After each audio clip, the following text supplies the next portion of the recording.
Hello, everybody.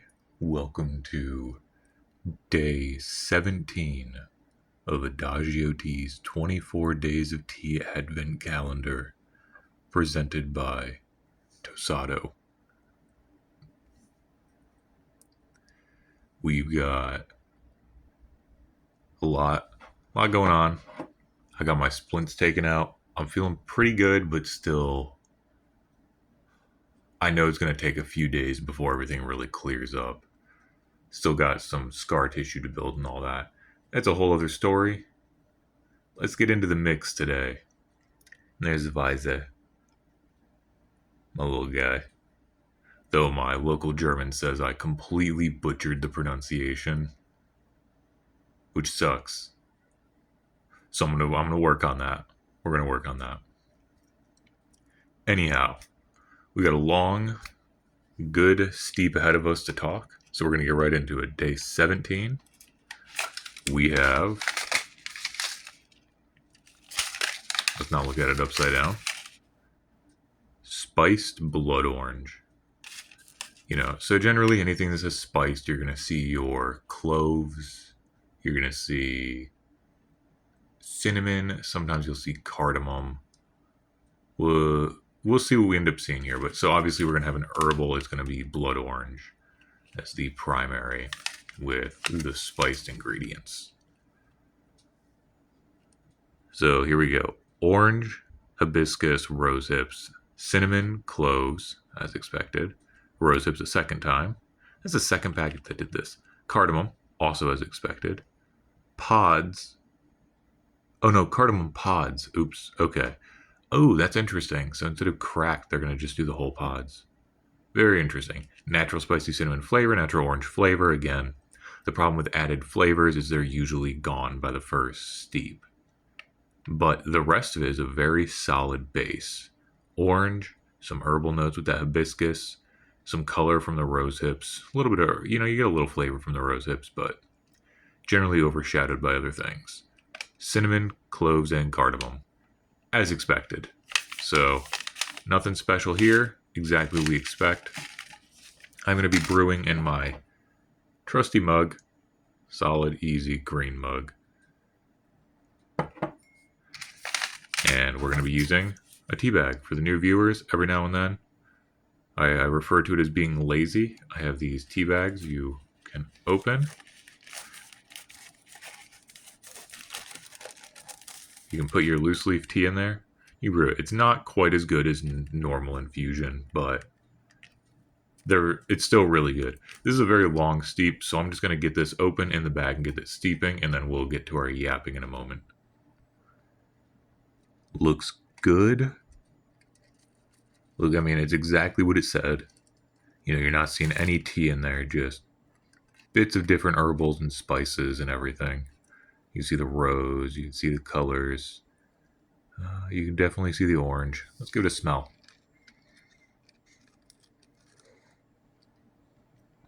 Ooh, oh. I don't know if I'm just not used to smelling for the last few days, but it's a very, very strong scent. Very orange, very powerful. Really, really powerful scent here. Orange is there. The florals are there. The spices aren't quite too much there, but you can definitely get a little hint of them. Anyway, we're going to get this into the bag and get this steeping. So, as you can see in the bag, it only takes up about that much space. Very, very little. It's like 1 tablespoon worth of stuff in there. Once it expands, at least with tea leaves, it usually ends up taking the majority of the bag up, but we just stuff it in there. Pour almost boiling water in there.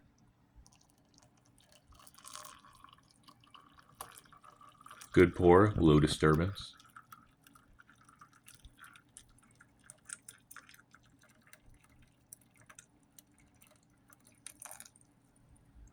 Right over there looks good.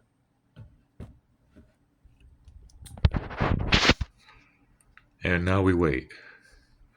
Pure herbals, you're talking 5-10 minutes. Herbals infused with tea, you still have to steep on tea time. It's a big thing. hotly debated in the world of tea.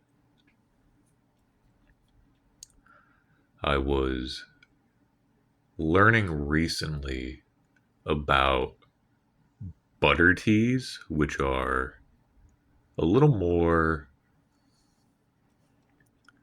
how do I put this?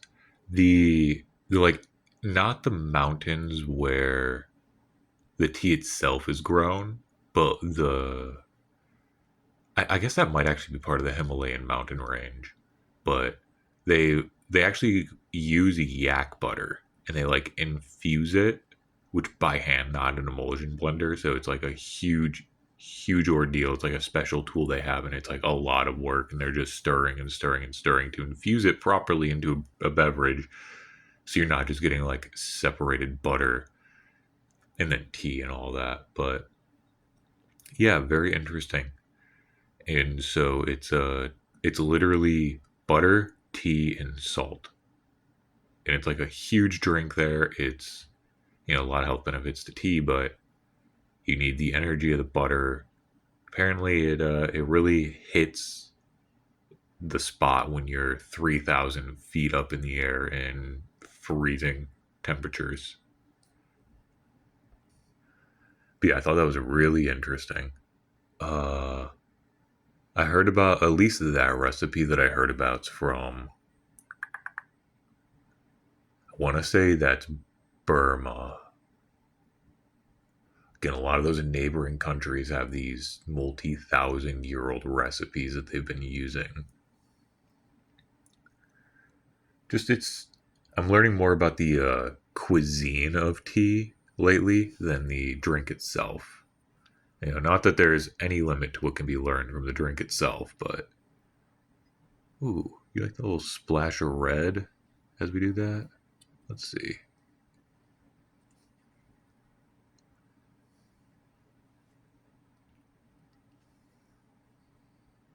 All right, we'll go back to leaving it like that. But, or what was I talking? Oh yeah, the yak butter. I've never had yak butter either. I don't imagine it tastes too different from standard like cow butter. I think yaks are still a bovine, so ideally they should be relatively similar. Like goat's milk versus regular milk. It's a little different, but goats aren't too far off. It's got the same standard profile to it. I do think the long term domestication of cows probably led to a more sweet flavor that we have now, but it's a very interesting ordeal. The history of food, its effect on culture, and then culture's effect back on food. There's a famous food, if you're familiar, from the Nordic region. It's attributed to a couple different countries, but like Finland usually gets the rep for it. I think maybe Norway sometimes, but surströmming, which is basically just rotted fish.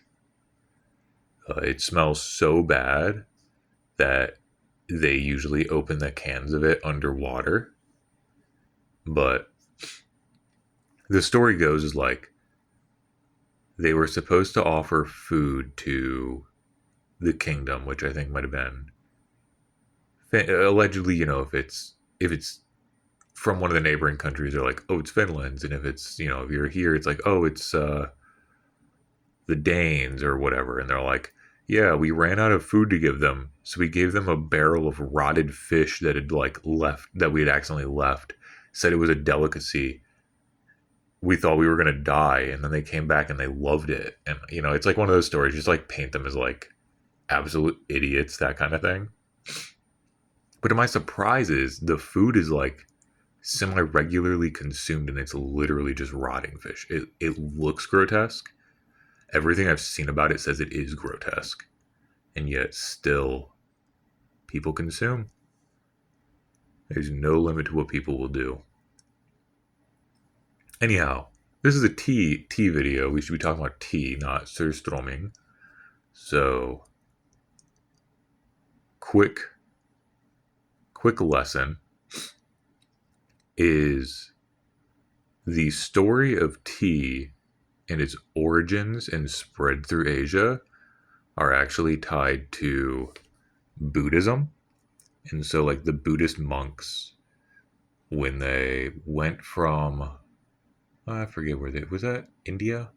Anyway, I think it was India, when they were spreading through China and kind of working into the Confucianism and the Taoism that was already there.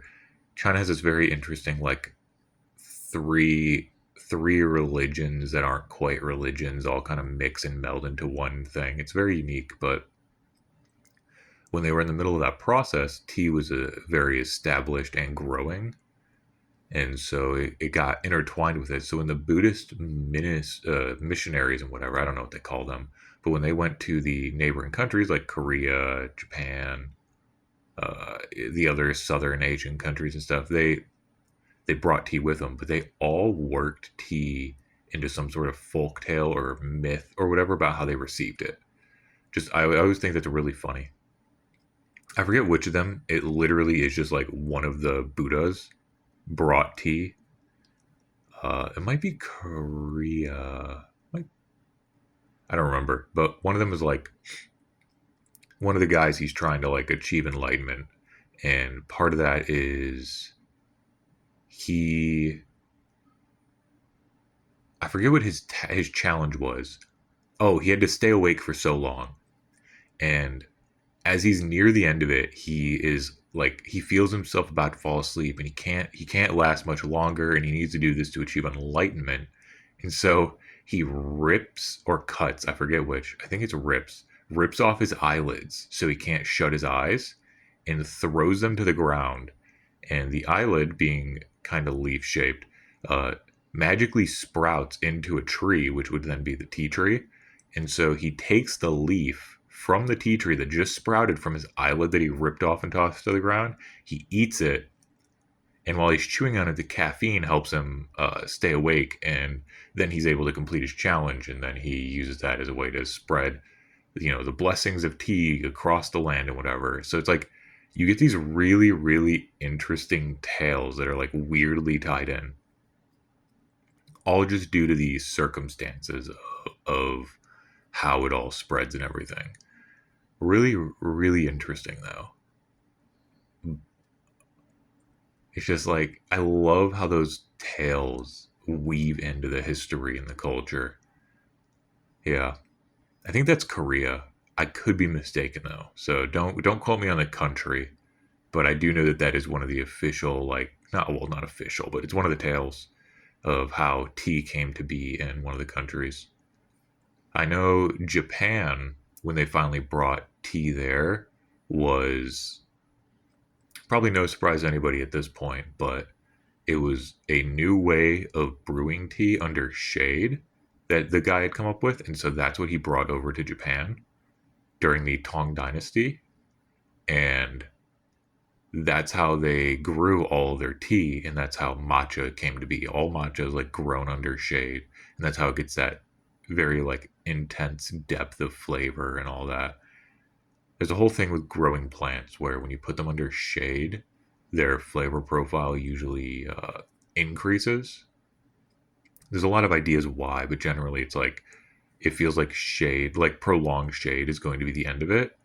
And so the idea is to make itself as succulent and tasty and whatever as it can be before it goes bad or dies. That way it can still spread its seed, which, makes sense. So that's that theory. Anyhow, our tea's done brewing. We're going to just leave it in there for now. See how it is. It's an herbal, so it's okay if it like super oversteeps. There's really like no tannins in here.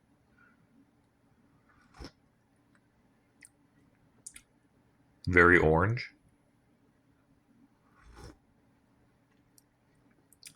Very orange, very blood orange.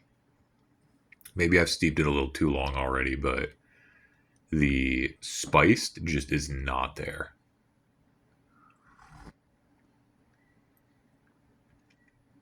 I do wonder if it's like at the bottom of the cup or something, but